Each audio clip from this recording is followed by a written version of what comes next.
Hello and welcome to another episode of Retro-Spective. Today we are looking at the 1980s, but 86 to be specific, film Short Circuit. I am one of your hosts, Ben. Take it away, Marshall. And by take it away, Marshall, I mean take it away, Charlie. Wow. I know. Oh my god. I take a few days off, and that's what I get. And I didn't even clock that I just said that till I'd finished saying Marshall then.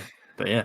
I mean, you've been ill, so it's been all right. I've just been having to say that for a few videos. That's fine. So Short Circuit. I'm going to sound like a broken record because last week I said that I had nothing bad to say about The Mummy, and I spent a solid 30 minutes rimming that film. And I'm probably going to do the same thing this time because I fucking love Short Circuit. This is one of my favorite childhood films, and watching it as an adult, it totally holds up.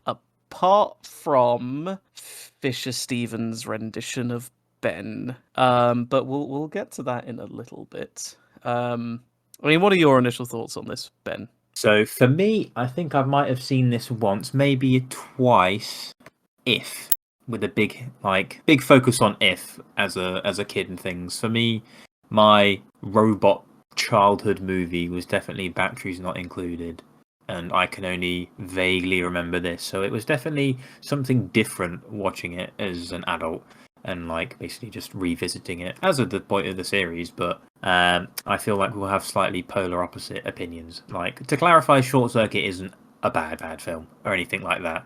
There is a bad film. That implies it's a slightly bad film. What do you mean? Explain. There are just some.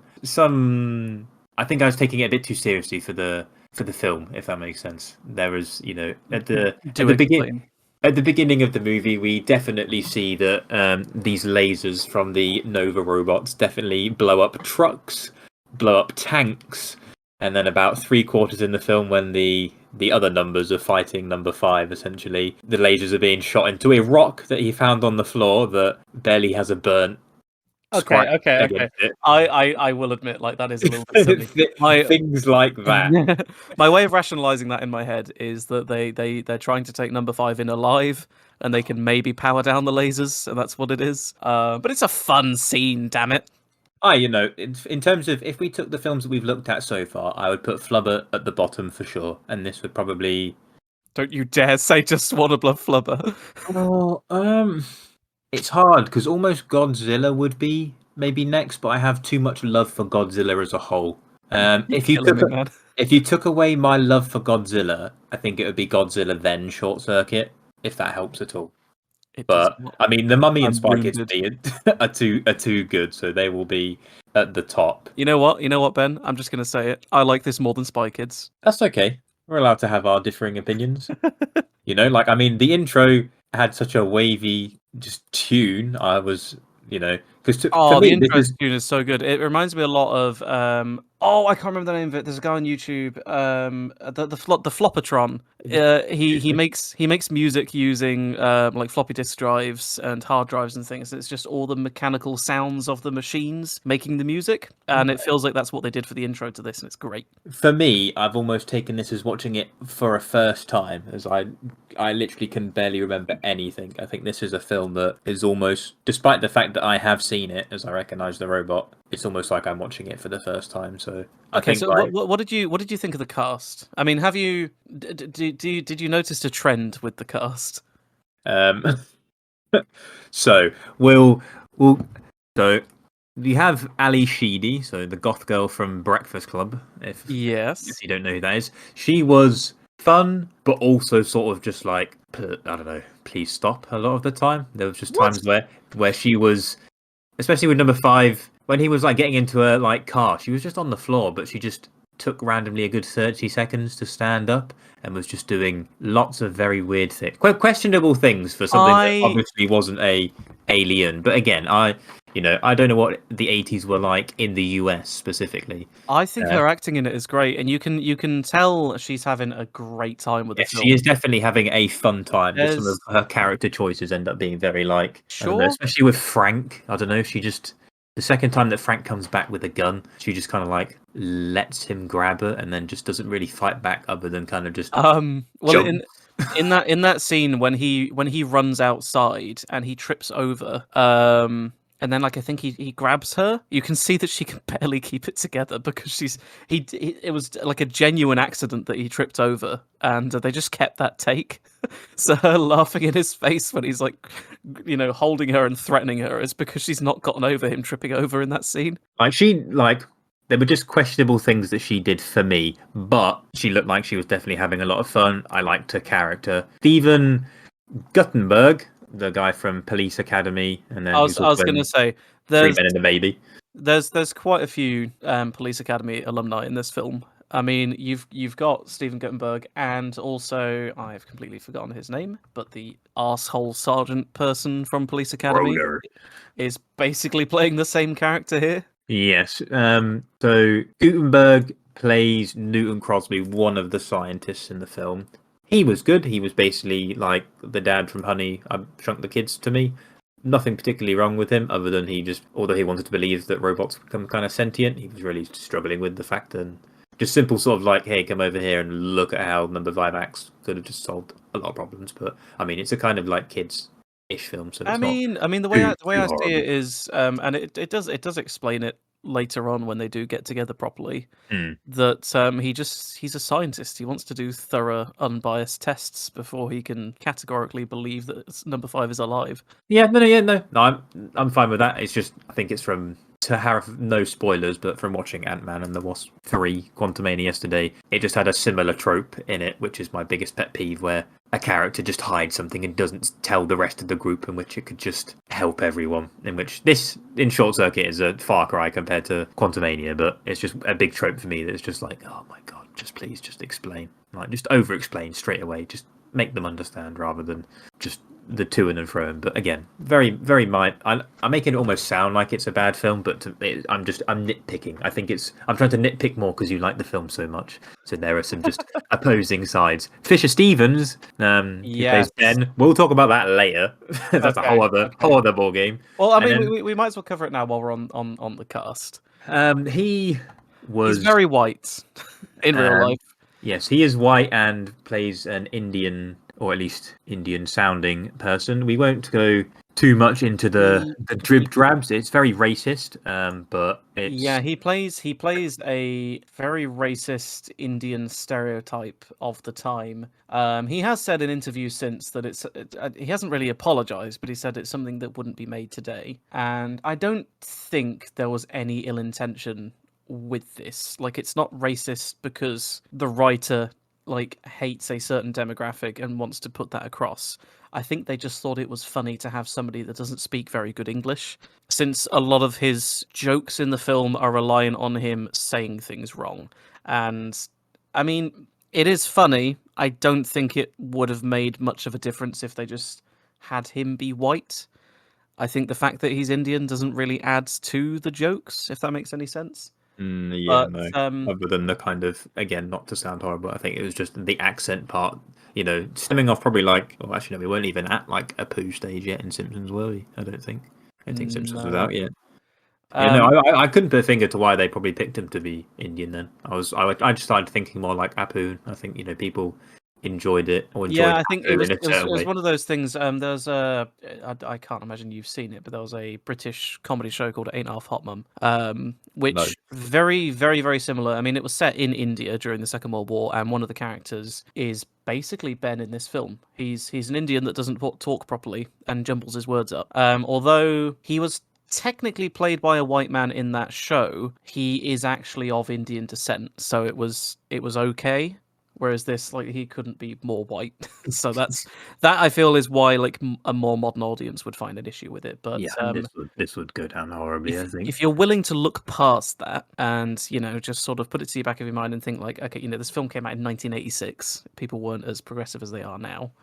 It's still a great film. But anyway, Yeah. moving on from the cast. What do you think of the design for number 5? Because I have so many good things to That's say about it. that's one of the best elements of this movie. The robots themselves, they look believable. It's crazy to kind of see how far we've come technology wise, but to me, that's still what I think a robot almost looks like. That sort of like Rob from Nintendo type of thing. That's pretty Well, much it, what number it 5. was it was intentional. So the director said that he wanted it to look like it could actually exist, but he wanted to sort of he still wanted the eyebrows and things like that. So they had to find ways to include those more comical aspects of their appearance whilst making it make sense. So I love that, like, with his eyebrows, they're just shutters to cover the eye lenses. I think that's really clever, and I like the director as well wanted it so that when he interacts with people and does like more human gestures, he does it using his different machine parts, like when the I've completely forgotten her name now. The lady's like, come here, and he uses like his little like key drum thing to gesture it. It's very clever, and like they did a fantastic job of making him look cartoony whilst also looking like a very real robot. The only issue I have isn't even with number five's design. It's the fact that number five has a like little laser mouth that flashes and lights up when he talks, but the other robots don't. And I noticed it when I was a kid, and every single time I watch it, I look at those other robots and I try and see where that flashy light is, but they just don't have it. It's only number five that has it, and it bugs the fuck out of me. I kept hearing Frank the Pug from Men in Black from number 5, in which from Really? a Google after, I kept like, there was just like this distinct thing where I was like, oh, I recognize this voice. And then I started thinking about, I was like, you almost sound slightly similar to Frank from Frank the Pug from Men in Black. And then after finishing the movie and having a look, I was like, holy shit, it is Frank the Pug. I didn't even realize that. That's really cool, actually. I know, like just in terms of they almost sound nothing alike, but also very similar at the same time to me. But I think it's sometimes like a weird like quirk I sometimes pick up with just I can sometimes just tell who someone is by a voice, or I'll recognize it, and it might take a few gears to like mumble together, but sometimes I randomly figure out who it is. Hmm. So you said that you've essentially viewed this like it was your first time. Did you cry like a baby like I do every single time I watch this film when you think that number five's dead? No. Fortunately not. I found the film quite fun. But again, just a few sort of like plot points and nitpicks, as I've mentioned that I had. But by all means, I'd probably put this to rate it, probably a 6 to be generous, which isn't anything too bad in all honesty. Is I'm 6 to wounded. me. You can be wounded, that's fine. 6 is still an okay to good film. I think, like for me, I'll probably have a biased thing to Batteries Not Included if we ever do that, and we'll basically have the vice versa to what we have now, which is completely fine. Like that was just the robot film that I grew up with more. I grew up with both, and I've got to admit, Batteries Not Included has not aged as well. I don't think it's as fun to watch now. No, it's not But really. There's different. Like that one's not really a comedy at all. It's almost like I was about to say Flippin' Lassie, but it's almost like a homeward bound kind of like touching story almost. Whereas this is a bit more. it's been so long since I've seen it. I mean, we will do a video on it at some point, but yeah, it's it's gonna be like an 8 or 9 out of 10, and the points that I'm deducting are purely for the tinge of racism that unfortunately follows it around. Like my second point is, would lasers really blow up a tank? Does it happen? Like my Itchy goes absolutely wavy intro music. Damn, pretty explosive introduction. Would lasers really blow up a tank? And then I Saint mean, Robots looks so impressive. if you look, they actually shoot through the tracks, so they probably blow up a fuel tank or something underneath it. That's probably the Okay, only one that makes sense to me.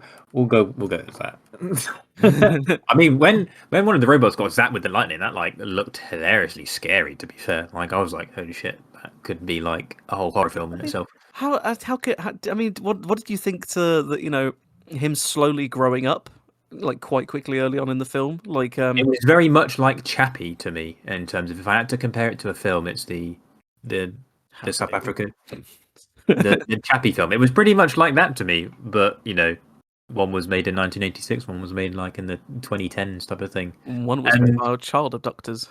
but I don't know, Chappie, I have some slight bias to just because my dad was South African and I really enjoyed the accent as it is. So I mean, if you took the South African dialect away from Chappie, I think Short Circuit would be higher rated for me than Chappie. But which I mean, that's a positive for you that I like that. I prefer Chappie at this moment in time. But I mean, like, and just in looking at some of my points, like it was like if something got zapped with lightning, my first response would not be to touch it, but he touches it. I mean, you can clearly tell they're just people that fucking hate their job. Like the fact they just like slap its like little head panel back on and just boot him to join back into the line. It's great. Like there was definitely some very funny bits. Like there's a bit where it's just like it's not coming back. Oh my god, we got to destroy it, and then melts a busload of nuns. Yeah, that's what my note said. Melts a busload of nuns. What? I do not remember that. I've seen this show like a million times, and I do not remember a busload of nuns. Let me just type in melt bus, as I've not been under the influence of. Wait, number 5 melts a busload of nuns. There was a bus scene, or it might have been. Oh, actually, no. I remember now. To be fair, no, the dude that says the sort of thing like it's I think it's Howard, and the sort of like kind of boss guy, but not that. Basically, it's just like, oh my god, this thing's on the loose. The one that says stat. Yeah, no, I'm fairly sure he was like, it's not coming back type of thing. You know, we got to destroy it. What happens if it melt? Yeah, I'm fairly sure he said, what happens if it melts like a busload of nuns or something? Maybe not to that exact, but he said definitely in terms of melting a bus of nuns. Oh, I think you meant like you actually see number 5 do it. No, I think from reading my thing, I think I did for a second then. But what did you think to number 5 using all of his input to take on the other robots, like turning them all into the Three Stooges? I mean, that I was wondering early on why like he had such a fascination with that. I thought he was going to start like acting more like the Three Stooges and things, but that was something that from if you notice, like all of the film quotes and things that he does, you see in that scene when he's watching TV. Mm-hmm. He quotes pretty much everything they draw attention to in that, which I thought was really clever. It is. Then Buster Boogie was Saturday Night Fever and whatnot. Yeah. But I think the one thing that I really don't like with number 5 is I spotted like an office chair wheel, and I just couldn't get that out of my head. Everything else I couldn't really sort of like put 2 cents to without some real thought. Actually, you did for some reason you did just remind me of another small little nitpick that I have for this film, and that's every time he gets into a car, he has to rip the front seat out because he can't sit in it. However, first time he gets into a car is when he gets into the lady's car, Stephanie. When he gets into Stephanie's car, he doesn't pull the seat out. And she's able to drive it later on because it still has the seat. I mean like just thinking about it, it's definitely not a bad film. It's a funny film. If it's a for the more push your glasses up reviewer type of peoples that probably might find this film not amazing. I think it's a film that you maybe have to take with a pinch of salt. It's supposed to be, I think, more fun than serious. And I mean, definitely. Also, it has the greatest line ever put to film, and that is, "Hey, Laser Lips, your mama was a snowblower." Like there was when was it? It was when was when they were basically trying to capture number 5. I think the first time, and I've literally just got the hold your fire in just like not the way you spelled hold your fire, because everyone was saying hold your fire in such a weird way. It was just like hold your fire, hold your fire, hold your fire, and that made me chuckle. Me and my daughter have watched this film a million times, and it just makes me so happy when I see her playing with her toys. And she'll like, I don't know, when she's playing with like Spider-Man or something, and she'll web something up, and she'll be like, "That webs you up, you wascally wobot." Like, haha, yes, she's quoting my favorite film. It was not a slow start, but definitely at the point where it started to read, did it pick up a bit more for me? Although it did, as you would say, rustle my jimmies when he didn't start from the beginning of the book and then didn't finish it, and then she was like, "Oh, here's volume 2," and then apparently read through everything. So I'm not sure if he actually finished the first volume. When he's being so chaotic after that, and he's just like, "Table, find China." Oh no! I thought they were all books about flipping animals, to be honest. No, it was encyclopedia. You just had, remember the days of owning encyclopedias. I wouldn't even fathom having an encyclopedia nowadays. But goddamn, when he murdered the grasshopper. Oh yeah. No going back from that. Disassemble. Dead. Learns how to drive in 5 seconds. Sorry, then it's I could rim this film all day. I love it so much. like I know that's counterintuitive to like looking back at films and criticizing them, but I just can't with this. It's not even a nostalgia thing. I don't think. Even if I had just watched this film for the first time, it's still such a fun, goofy. I mean, it very much appeals to my sense of humor and the kind of things that I like. Like literally looking in front of me at my desk, I have a little toy robot with a little mug in his hand. I love cute, silly little robots. So this is very much my kind of film, but it's just great. There's very little I can really like criticize with this film, to be honest. I am not like to me that's like perfectly fine. Like it's okay to like have films that randomly you're just ever so slightly biased to. It's it's our childhood at the end of the day. It's film. There'll be films that we may not even cover that I watch as I just have an unbiased thing with the Digimon movie. I love that to pieces. My favorite Pokemon movie is the third Pokemon movie. Like I think that takes an absolute shit on the Is first the and third second one the movie. one with Lugia? The third one is the one with Entei in. Like I just randomly Yeah. really like that movie much more than most of the others. There are some. Rise of Darkrai is probably my favorite. Quick sidetrack, but but my favorite one was the Lugia one, to the Movie point that 2000. I loved Lugia so much that my Windows 95 laptop, which didn't, because it was a Windows 95 laptop, didn't have a trackpad. It had one of those crappy little like red rubber knobs in the middle of the keyboard that you use Oh, to move the God. mouse cursor. I managed to somehow draw. It probably looks terrible, but in my infant brain, I thought it was like the greatest piece of artwork ever created. I made a wallpaper of Lugia and Ash for my Windows 95 laptop with that silly little red knob, and it must have taken me like, I don't know, 14 hours to draw it. And my fingers probably were like locked up by the end of it. But I was so proud of that picture, and I had it as my wallpaper on that laptop until I got rid of it. Damn. I was a very sad child. I mean, there's nothing wrong with enjoying certain things, especially for movies. You're allowed to like those things. You're allowed to, just essentially, there's no real good reason that number three is particularly my favorite. I don't think it is the best movie, narrative wise, or anything. I just have a unbiased love for it. And I just think for me, probably it's like a guilty pleasure almost, if you know what I mean. There are just things that Yeah. we will like more, and it's totally fine. It's film. It's the magic of cinema for me. You're allowed to like things. My favorite film probably is How to Train Your Dragon, and there's announcements of a live action one, and I'm just going to wait till it comes out before I reserve things. Now, I don't know if it would be very good as a live action. There's definitely certain things they could do to make it a success. I mean, you've pretty much got to take Game of Thrones dragons, add a movie budget, and then go watch the TV show Vikings and make sure Stoic the Vast is an absolute machine looking of a person. And you're pretty much sorted, in all honesty, and spend most of your budget on the flying scenes. And to me, I think that'll be a pretty good How to Train Your Dragon. But minus that sidetrack, I do think that this is deserving of a watch for even a general audience. Even as someone that isn't a film connoisseur, I think you can have fun with this film. I think it's a film that, even in 10 years' time, will still have its comedic elements for me if I was to revisit it. I think it's still like a film that For sure. I could enjoy to some degree. It's definitely like, this is a super, super hot take, but I watched Inglourious Bastards the other day, and it wasn't that amazing to me. What? That is a hot take. That's a piping Like, hot take. It's a and great it film. was really cool, but I enjoyed watching the bastards on screen. And for a film called Inglorious Bastards, there was next to no bastards, and that really annoyed me. Wait, And what?